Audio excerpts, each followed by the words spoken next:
Meu Senhor e meu Deus, creio firmemente que estás aqui, que me vês, que me ouves. Adoro-te com profunda reverência. Peço perdão dos meus pecados e graça para fazer com fruto este tempo de oração. Minha Mãe Imaculada, São José, meu Pai e Senhor, anjo da minha guarda, intercedei por mim. Há mais ou menos uma semana estava com um grupo de crianças a tentar explicar-lhes o que é que ia acontecer nesta Semana Santa, e em concreto estava no primeiro ponto, Domingo de Ramos, a ver se eles conseguiam qualquer coisa, e eram gente pequenina, e então eu perguntei-lhes onde é que ia Jesus montado num burrinho, e depois de vários braços levantados, um deles tem a coragem de me dizer: Seu Padre,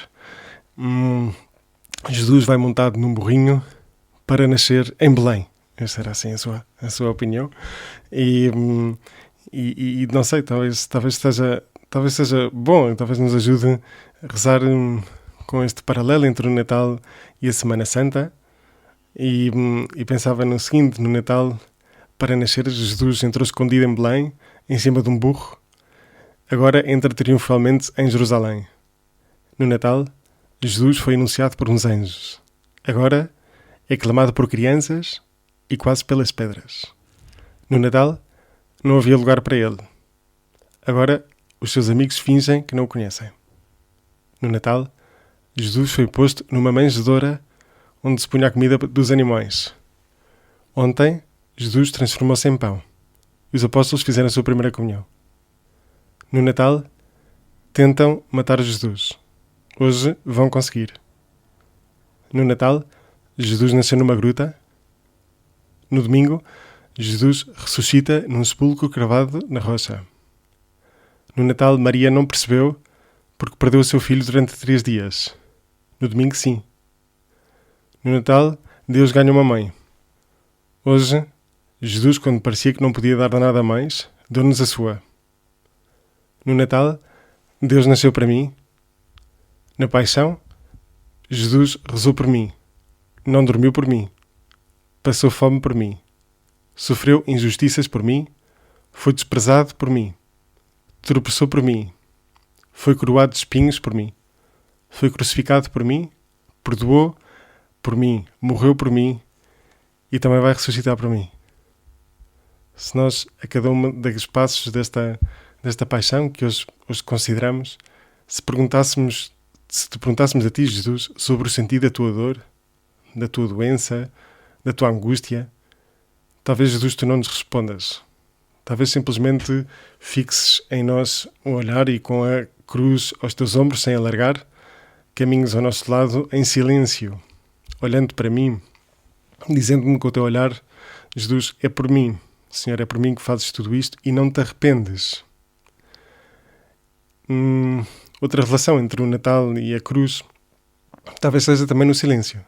No silêncio que tantas vezes nos convida a esta oração, esta conversa contigo, Jesus, neste dia. Talvez seja difícil de falar contigo, vendo-te a sofrer tudo o que sofreste por mim. E o então cardeal Ratzinger, acho que nem sequer era cardeal ainda, um texto muito antigo, uma espécie de meditação sobre a cruz, em que faz precisamente esta relação entre o silêncio da cruz e o silêncio do Natal. E diz assim, num texto um bocadinho longo, portanto, se quisermos adormecer, estamos à vontade, que Jesus, tu trabalhas também com gente adormecida na oração, mas é muito bonito. E diz então o cardeal Ratzinger: ao grande silêncio em torno à cruz. A grandeza e a singularidade deslumbrante deste sinal levam ao silêncio. É o silêncio dos homens ante o mistério de Deus que se deixou executar. É o silêncio do Filho de Deus, que, tendo falado aos homens com a sua voz humana, fala agora aos homens com a doação da sua vida divina, até à morte. É o silêncio espantado de toda a criação, ante a grandeza do amor. Eco daquele silêncio avassalador, com o que na noite bendita da encarnação encontrou toda a criação de joelhos ante a maravilha de um Deus que se faz menino. É o silêncio que desde o princípio precede sempre a irrupção da novidade no mundo das mãos ocupadas de Deus. A cabeça inclinada do homem na cruz proclama no silêncio um último consentimento divino e humano da redenção. é o começo de uma salvação que se estende desde o coração finalmente aberto de Israel a todos os povos. O teu silêncio é um sim que enche os céus. Jesus, estás aí e na cruz, como amas a tua vocação, como sabias que tinhas vindo à Terra para isso. Há uma música de Natal de outro país que diz precisamente isto: é um menino que desceu à Terra para padecer. Jesus, e desde o início que estava a saber como isto ia acontecer. Tu próprio sabias perfeitamente qual era a tua vocação. Tu vieste para aqui, para esta terra, e como a desejaste, como amaste a tua vocação. Alguma vez disseste: fogo vim trazer à terra e que quer senão que arda. E não te referias a um incêndio numa floresta, referias-te à paixão.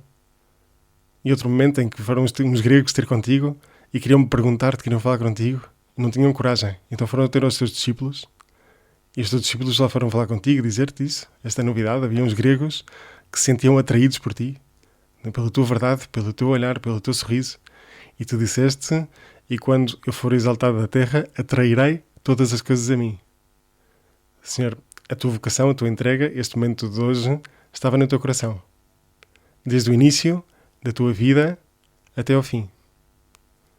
O momento em que aqueles príncipes e sacerdotes, depois de te verem na cruz, disseram: se és o Filho de Deus, desce agora da cruz. E nesse momento foi a resposta mais livre da história da humanidade. Senhor, aí ficaste. E ficas. Agora mesmo, olho para ti, contemplo-te na cruz, livremente por mim.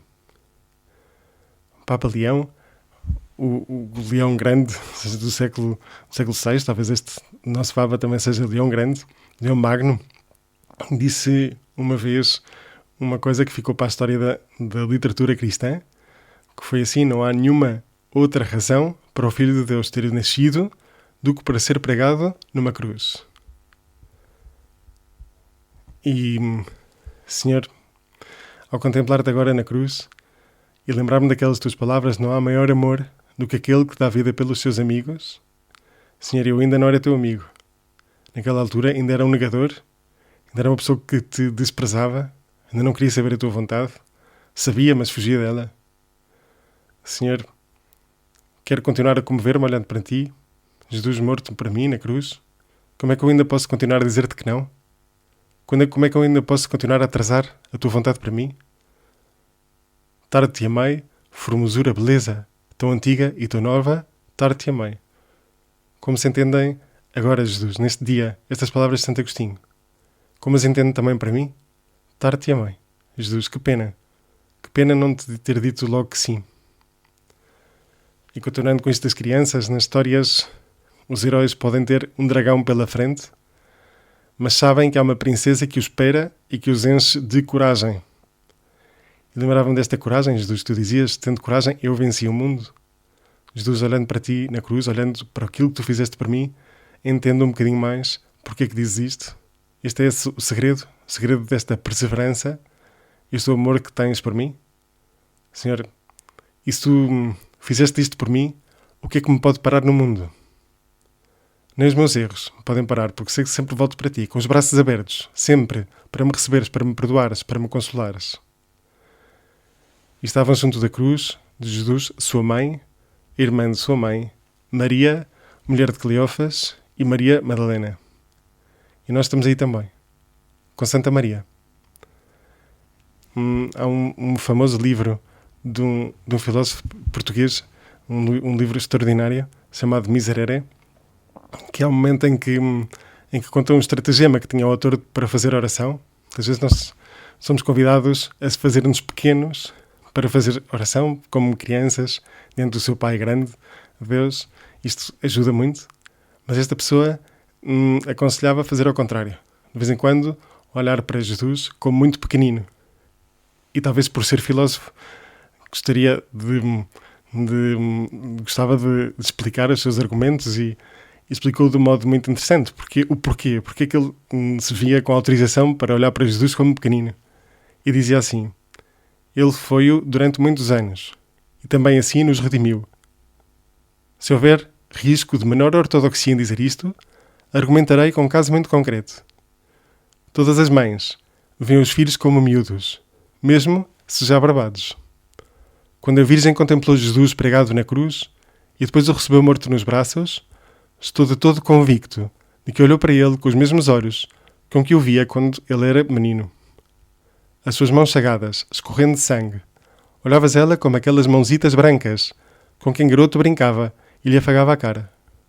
Os pés, cravados de pregos infames, eram os pezinhos que anos antes corriam pela casa de Nazaré. O rosto ensanguentado, regado de lágrimas, a olhar para ela, era a carinha bonita do menino que trouxera nos braços e cobrira de beijos e de ternura. Portanto, se eu olhar para Deus como uma criança, estou a vê-lo com os olhos da sua mãe. Mel Gibson pôs nos lábios de Jesus, quando se encontra com Maria, com os cruz às costas, as palavras do Apocalipse: eis que eu faço novas todas as coisas. E Jesus agora neste tempo de oração, olhar para ti, nesta cruz, a morrer por mim, a dar todo o teu sangue por mim, também te peço esta ajuda por intercessão da Santa Maria, da tua mãe. Ajuda-me a sair nova. Ajuda-me a sair com um novo amor ao teu filho, Maria. Ajuda-me a uma nova entrega. Que eu nunca mais atrase o meu sim ao teu filho. Dou-te graças, meu Deus, pelos bons propósitos, afetos, inspirações que me comunicaste nesta meditação. Peço-te ajuda para os pôr em prática. Minha Mãe Imaculada, São José, meu Pai e Senhor, anjo da minha guarda, intercedei por mim.